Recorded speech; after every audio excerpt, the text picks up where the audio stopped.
The 10 shocking archaeological discoveries that scientists don't want you to know. In the field of archaeology, discovering fragments of bones or traces of people who died thousands of years ago is not uncommon for scientists. These remnants not only help us understand the past more clearly, but also open a door to explore the unsolved mysteries surrounding the lives and deaths of our ancestors. However, some discoveries leave archaeologists shocked due to the disturbing nature they bring. These bone fragments are not just artifacts, they are vivid memories of pain, suffering, and horrific tragedies.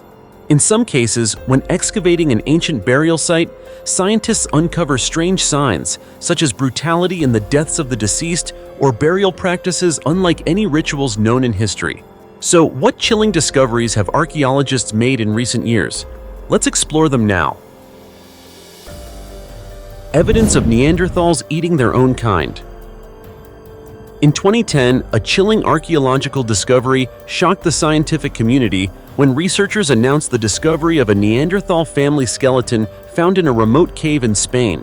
What made this discovery especially haunting were the clear signs indicating that these bones were victims of cannibalism, a practice that had previously only been speculated. The skeletons belonged to a family consisting of 3 women, 3 men, 3 teenagers, 2 children, and 1 infant. They might have become a meal for another group of Neanderthals during the harsh days of history. The marks on the bones suggest brutality in how they were killed and then consumed. This raises a chilling question about the survival instincts of Neanderthals. Were they willing to sacrifice their own kind when faced with resource shortages and hunger? According to archaeologists, this was not the only instance of cannibalism within Neanderthal communities. Their research suggests that when living conditions became harsh, food was scarce, and famine threatened survival, Neanderthals might not hesitate to turn on their own to survive. This paints a dark picture of a society in which the will to survive could turn people into brutal beings devoid of humanity. This discovery not only challenges our understanding of human history, but also forces us to confront an uncomfortable truth about our own survival instincts. By now, do you feel a chill running down your spine? The burned skeleton in the royal tomb. The story of Philip III, Arrhidaeus, the half-brother of Alexander the Great, is one of the most painful tragedies in ancient Greek history. After Alexander's death, Philip III was thrust into a life of humiliation, manipulated by the political forces around him. His fate became even more tragic when he was buried, then exhumed to be burned, and finally reburied in a royal tomb. This constant changing of his final resting place raises the big question: what could archaeologists possibly find left of Philip III after such brutal actions? Recently, a royal tomb was discovered in Greece containing the burned bones of a man and a young woman. Through analysis, scientists believe this could be the resting place of Philip III and his wife, Queen Eurydice, who was also murdered under the orders of Olympias, Philip II's stepmother and Alexander the Great's mother. These bloody events made Philip III's life nothing short of a continuous tragedy. However, some researchers propose a different theory, that these remains might belong to Philip II, Alexander's father, and the woman buried with him might be Cleopatra, Philip II's last wife. Note that this Cleopatra is not the famous Egyptian queen. Of course, when a discovery is made about the past, many opinions and theories are proposed, so in this case, the debate over the identity of the man in the tomb remains unresolved. Scientists are still unsure whether the remains belong to Philip II or Philip III. Additionally, the question of whether the skeleton was burned before or after the muscles and organs decayed is still an unsolved mystery. However, I personally suspect that regardless of who it was, the charred skeleton remains the last trace of an emperor, once the heir to Alexander's greatness, but who ended his life in humiliation and sorrow. The 4,000-year-old skeleton of the first person with Hansen's disease. For a long time, Hansen's disease was considered an irreversible disgrace. Those who contracted the disease not only had to endure the brutal symptoms, but also faced stigma and ostracism from society. While today leprosy is no longer as dangerous as it once was and is treatable, in the past, the disease was associated with immense pain and profound loneliness. The symptoms of the disease caused severe deformities in the bodies of its victims, making them targets of rejection. Thus, Hansen's disease was not just a physical ailment, but also a social curse, leading sufferers to be treated as outcasts, unaccepted by society. One notable archaeological example of this stigma is the 4,000-year-old skeleton discovered in India. This is the oldest evidence of Hansen's disease, offering an insightful glimpse into how ancient societies treated those afflicted.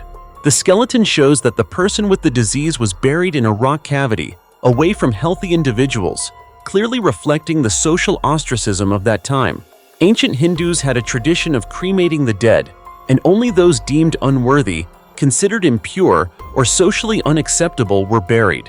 Notably, the skeleton of this Hansen's patient was covered in cow dung ash, a detail reflecting Hindu religious beliefs. Cow dung ash was considered sacred and pure, embodying the belief that only such substances could cleanse impurity.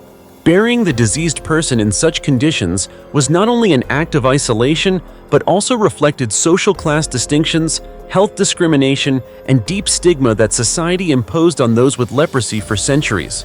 Today, with advances in medicine, leprosy is no longer a deadly curse. However, the story of the stigma surrounding leprosy in history serves as a reminder of the indifference and discrimination society can impose on those deemed different. The claw of a giant moa. In 1986, a strange discovery astonished the archaeological community when a research team uncovered a giant claw in Owen Mountain, New Zealand. At first, archaeologists could not immediately determine the cause or origin of the find. However, after thorough research, they identified that the claw belonged to a giant bird species called the moa, which lived thousands of years ago during the prehistoric era. The moa was a flightless bird, colossal in size, reaching heights of up to 12 feet and weighing several hundred pounds. This unique species was native to New Zealand and went extinct around the 15th century. The discovered claw is one of the valuable pieces of evidence regarding the existence of this legendary bird, helping scientists better understand the wildlife of prehistoric times.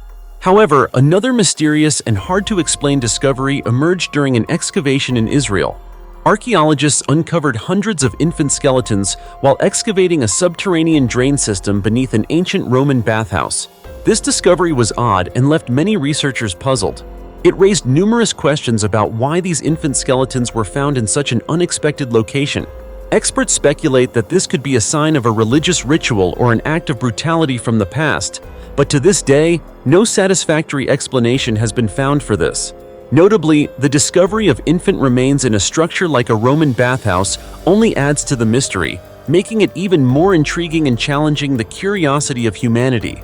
Both the discovery of the moa's claw and the infant skeletons in the ancient bathhouse are strange marks from the past, opening up unsolved stories. If these discoveries compel us to reflect on the unexplored mysteries of the ancient world, it would not be an exaggeration. Vampires in Venice. In 2006, the field of archaeology once again stirred the online community when researchers announced the discovery of a mass grave just outside the city of Venice, Italy. What particularly stunned the researchers was that one of the bodies in this grave had a large brick stuffed in its mouth. This was not an isolated event, but rather, according to experts, an ancient local custom intended to prevent evil spirits, especially vampires, from rising from the dead and continuing to harm the living. It is known that vampire legends have existed in many cultures across the world, and the people of Venice were no exception. In their belief system, if someone died from illness or any other cause that made them likely to become a vampire, they would be punished by having a brick placed in their mouth to prevent them from rising again and sucking blood. The brick was not just a means of stopping the undead, it was also considered a protective measure to safeguard the community from misfortune and to ensure that the deceased soul could not linger in the mortal world. Archaeologists believe this is the clearest evidence showing that the vampire legend had reached Venice long ago. While vampire stories have appeared in history books and in various cultures, the discovery of such a specific method of dealing with the dead provides a vivid testament to the deep belief ancient people had in the existence of these mythical creatures. This discovery raises many fascinating questions about how beliefs and legends influenced human life in the past. It also highlights the profound fear people had of death and restless spirits, serving as a reminder of how mystical stories can reflect the anxieties of an entire culture in the past.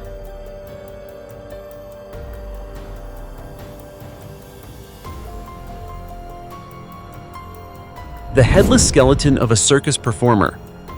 Evidence of human sacrifice can be found all over the world, but a sacrificial site discovered in 2008 in Syria appears to be quite unique. In an abandoned and dusty area, archaeologists uncovered a strange and mysterious site, human and animal skeletons arranged deliberately. What stood out was that 3 human skeletons lay side by side, but without heads. This was a groundbreaking discovery as it raised questions about the practice of human sacrifice and ancient rituals. Based on signs of trauma on the bones and excessive development around the ligaments and bones, researchers hypothesized that one of these 3 skeletons could belong to a circus performer. What made this discovery even more intriguing was that the house where the skeletons were found was abandoned, filled with dust, and showed no signs of life. All that remained were the headless bodies, creating a chilling and enigmatic scene. Archaeologists suspect that these skeletons might be the result of a sacrificial ritual, where animals and entertainers were sacrificed for religious purposes or to pray for good luck, good harvests, or protection from gods. Another theory proposed is that these skeletons could be victims of a natural disaster or a sudden attack that left the entire house in chaos. Whatever the true cause may be, this discovery remains an important clue, opening many questions about ancient rituals, customs, and beliefs that were formed thousands of years ago. The practice of human sacrifice, while recorded in many different cultures, makes us reflect on the complexity and darkness of the past, doesn't it? 700-year-old ancient tomb found under a sweet potato field. In 1953, in a small village in Hubei province, China, a farmer was harvesting sweet potatoes when he suddenly discovered a small hard object in the ground that was emitting a faint glow. After cleaning off the dirt, he realized it was a jade hairpin. The hairpin was intricately designed, with soft and clear carvings. While the farmer didn't know much about jade, he could sense that it was a valuable artifact. Believing that something unusual was buried in his sweet potato field, he immediately brought the jade hairpin to the local authorities. After studying the artifact, archaeologists in Hubei concluded that the owner of the hairpin must have been a member of the royal family or nobility, as common people would not have had access to such valuable items. Soon after, the local museum sent an archaeological team to investigate the site, and they indeed uncovered a 700-year-old tomb beneath the sweet potato field. Inside the tomb, the team found 2 coffins. Both were exceptionally well preserved, with intricate carvings still visible on the wood, leaving the archaeologists in awe. However, that was not the most surprising discovery. Upon opening the first coffin, the team found the perfectly preserved body of a woman with no signs of decomposition, and her body was immersed in liquid. Just a few minutes after opening the coffin, the body suddenly began to change. The limbs and abdomen began to swell, and her tongue stuck out, a phenomenon that had also been observed with female corpses found in the Mawangdui tomb in China. The face of the corpse, which had previously been intact, became so distorted that it was unrecognizable. The archaeologists were terrified. Witnesses said that the woman's abdomen swelled like a balloon about to burst. However, shortly after, the body began to shrink and rapidly decomposed. This process happened in just a matter of minutes, leaving many of the onlookers stunned and confused. According to Kulishi, a Chinese information site, medical experts provided an explanation shortly thereafter. It turned out that the body had not been properly preserved, and without proper sealing of the coffin, groundwater seeped in. The body, soaked in water, had not been preserved correctly from the beginning, causing bacteria to thrive, including gas-producing bacteria, which are a type of aerobic bacteria that require oxygen to produce energy. Therefore, when the coffin was opened, the corpse immediately absorbed a large amount of air, causing it to swell. Then, due to changes in pressure, the gas inside the body escaped, causing the corpse to shrink and quickly decompose. The archaeologists found the only clue to the identity of the female tomb occupant on a wooden plaque inside the coffin, which was inscribed with the words, Madame Tan. So, who was Madame Tan? The archaeologists searched for her name in historical records but found no trace of her. This is understandable, as in feudal society, a noblewoman's status was often not well documented, so finding records was highly unlikely. The experts then placed their hopes on the second coffin. Fortunately, inside the second coffin, they found a plaque revealing the name of the male occupant, Huang Chengkun, who was born during the Song dynasty, 960 to 1279, and passed away during the Yuan dynasty, 1271 to 1368, at the age of 78. The male occupant was an official equivalent to a modern-day mayor. The tragic remains of the 1952 plane crash victims. In 1952, an aviation disaster occurred when a C-124 Globemaster aircraft crashed on November 22nd during a flight from McChord Air Force Base in Washington to Elmendorf Air Force Base in Alaska. The plane was carrying 41 passengers and 11 crew members. The accident took place under extremely harsh weather conditions, making the search and rescue operations incredibly difficult. Although search teams made efforts to locate the plane, the poor weather conditions prevented them from finding any bodies for a long period of time. This tragedy seemed to be forgotten until June 2012, when a group of soldiers training on a glacier discovered a yellow life raft. Among the items found on Colony Glacier were a Buddha statue, a flight suit, several postage stamps, and a pilgrimage itinerary to St. Patrick's Cathedral in Washington, all of which connected the items to the crash victims. This discovery led to a large-scale investigation and search operation, supported by helicopters from the Alaska National Guard. In 2012, pieces of the aircraft were found near the Gannett Mountain area, confirming that it was indeed the C-124 that had crashed in 1952. Scientists from the Armed Forces DNA Lab began the process of identifying the remains of the victims.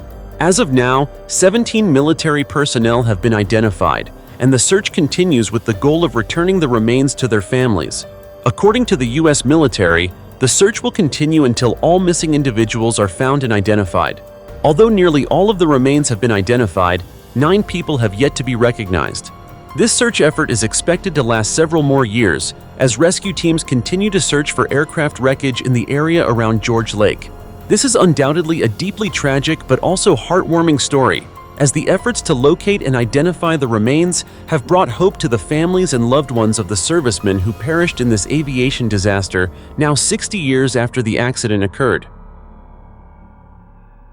The 2,000-year-old tomb of the Sleeping Princess. One of the most fascinating recent archaeological discoveries is the 2,000-year-old tomb of a woman known as the Sleeping Princess, found in the ancient city of Aksum, Ethiopia. When archaeologists opened the tomb, they discovered the woman's skeleton in a reclining position, with her arms resting on her chin and wearing a beautiful copper ring. She was buried while still gazing at an extraordinary Roman copper mirror. This indicates that, at the time of her burial, she was a very beautiful and well-loved woman. Additionally, Louise Schofield, former curator at the British Museum, stated, "This woman was buried alongside valuable copper items and intricately crafted cosmetics and jewelry. The woman wore thousands of tiny beads and a beaded belt made of luxury items, suggesting that she held a high social status during her time." The ancient tomb was found along with special artifacts dating from the 1st or 2nd century during a 6-week excavation in Aksum. The artifacts included many ornate pieces of jewelry, such as a necklace made of thousands of multicolored beads, Roman glass beads, and a glass perfume bottle. Next to the skeleton were 2 intact drinking cups, one of which was designed to catch the final tears of the deceased. Researchers are still working to analyze the woman's age and the cause of her death. Furthermore, during the excavation, a clay pot was discovered, likely used to hold food and water for the deceased as they journeyed into the afterlife. Scientists believe that this discovery will provide new insight into the eating habits of ancient peoples. The Aksumite kingdom, which existed from around 100 BC to 940 AD, was a powerful and wealthy empire in northern Ethiopia, situated along the trade route between the Roman Empire and ancient India. It was also the city of the legendary Queen of Sheba and the center of the Aksumite civilization, one of the greatest places in the ancient world. Aksum dominated the Red Sea coast until the end of the 9th century. It was influenced by the coast of the Gulf of Aden to the Zayla Bay on the northern coast of Somaliland. Therefore, this new discovery is sure to provide evidence that the Romans traded with the Aksumite kingdom for hundreds of years, earlier than previously thought by scholars. Finally, these eerie and mysterious archaeological discoveries not only reflect the diversity of rituals and customs in ancient cultures, but also serve as a reminder of the untold secrets of the past. Each discovery, whether terrifying or strange, contributes to expanding our understanding of those who lived before us, of their pains, their lives, and their deaths. It is these stories, which might seem forgotten, that make us cherish and reflect more deeply on our present lives, on what we have and what we've lost. What do you think about this? Which discovery impressed you the most from the ones mentioned above? Feel free to share your thoughts in the comments below. For now, goodbye and see you next time.